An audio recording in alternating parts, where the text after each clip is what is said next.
In today's video, I'm going to show you how to buy the Amazon Prime subscription. Amazon Prime is a paid service, so you need to buy the subscription of it before you start watching.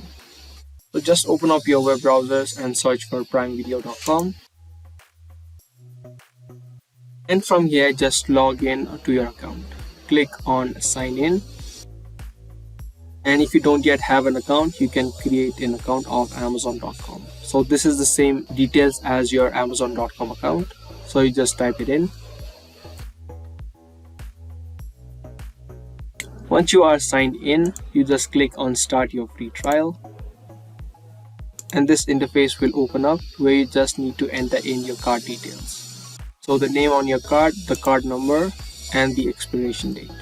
Once you do, you just click on add card and then just continue with the payment.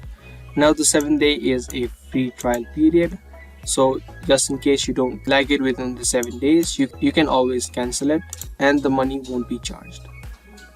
Now it's $5.99 per month and your card will be automatically charged at the end of every month.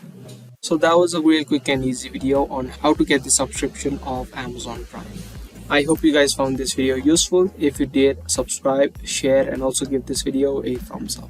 I'll see you guys in the next one. Thanks for watching.